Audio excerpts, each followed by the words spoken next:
Hey everyone, welcome to today's Explainer. Today, we're diving into something that is fundamentally shifting how we approach, design, and execute the massive initiatives that shape our world. We're unpacking Dr. Rachid Ouache's groundbreaking framework for delivering net positive value. If you manage projects, lead teams, or just want to improve your daily workflows while caring about the future of our built environment, this is absolutely for you. We're moving way past the old days of simply trying to do less harm and stepping into a paradigm where our projects actually leave the world better than they found it. Now, you might be wondering, what does net positive actually mean? And, well, why now? Why is this the most critical conversation happening in boardrooms and on construction sites across the globe? We're at a tipping point. The way we conceive and deliver projects is facing unprecedented pressure, and understanding this shift is no longer just a nice to have, it's an absolute necessity. Okay, let's dive right into this. Here is our roadmap for today's explainer. 1. The global megatrends. 2. Limits of traditional management.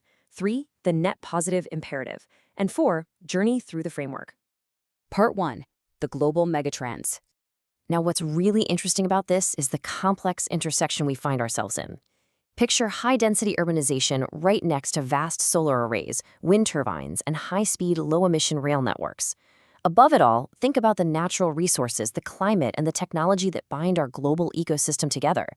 Every single project we manage today sits squarely in the middle of this interconnected web. You can't just build a bridge or launch a software platform in a vacuum anymore. Projects shape our world, and they do so right amidst massive, intertwined global challenges. Let's rapidly walk through exactly what those challenges are. The source outlines 8 specific global megatrends driving this change. First up, we've got the environmental pressures: climate change, staggering biodiversity loss, and intense resource scarcity. Then we look at the socioeconomic drivers: rapid population growth and urbanization. Millions are moving to cities every single week. And finally, we have the systemic challenges: a massive investment gap for sustainable infrastructure, relentless technological disruption, and volatile geopolitical and social shifts. When you look at the sheer scale of these 8 forces combined, you realize exactly what we're up against every time we break ground or kick off a new initiative. Which brings us to Part 2, Limits of Traditional Management. Here is the central, unavoidable thesis of all this. Traditional approaches are no longer enough.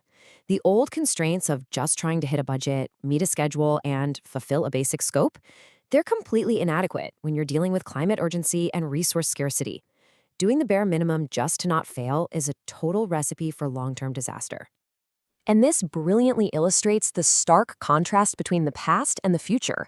On one side, traditional project management is struggling. It's bogged down by conventional limits and simply isn't equipped to handle the rapid urbanization and environmental constraints we just looked at. Now look at the flip side, net positive project management. This isn't just about risk mitigation, it's a real game changer about value creation. It's about designing projects that actively generate long-term value for people, the planet, and prosperity. It's a fundamental shift from extracting value to actually contributing value. Let's move on to Part 3, the net positive imperative. So the crucial point is this definition right here. Net positive project management is not a passing trend. It's the next strategic and economic imperative. The source makes it crystal clear. This framework fundamentally shifts how projects are conceived from day one and how they're ultimately delivered. And here's how this actually improves your daily workflows. It replaces reactive firefighting with proactive, purpose-driven tasks. Your daily team stand-ups suddenly shift from just mindlessly checking off boxes to actively solving systemic problems, aligning every minor task with the creation of long-term value. You're no longer just delivering a product, you're delivering long-term systemic value. To achieve this paradigm shift, the source lays out core foundational objectives you've got to master.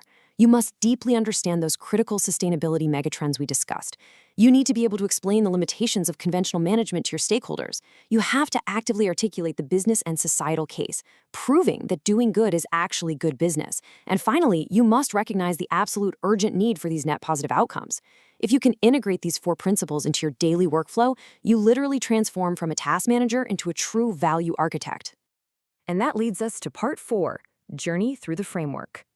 Let's move to and see how this builds into a highly practical 6-step visual roadmap. Just look at this progression. We start exactly where we are today, in Part 1, the global context. Once you understand the landscape, you move to Part 2 to build your sustainability foundations. Then, Part 3 ensures you're aligned with global standards and international best practices. Next, Part 4 is where you implement the actual net positive project management framework itself. Part V translates that framework into essential sustainable practices. These are the daily actions, the improved workflows, the on-the-ground reality for your teams. And finally, Part 6 closes the loop with measuring, reporting, and continuous improvement. It's a brilliant logical flow that takes you from global awareness straight through to tracking daily execution. To wrap things up, I want to leave you with this incredibly powerful statement directly from the source material. The challenges are global. The solution is collective. The time is now. We really can't wait for someone else to figure this out. The tools are here, the framework is mapped out, and the imperative is clear. So the only question left is, how will you apply this net positive framework to fundamentally change your very next project? Thanks for joining me on this explainer. The blueprint is yours, so let's start building.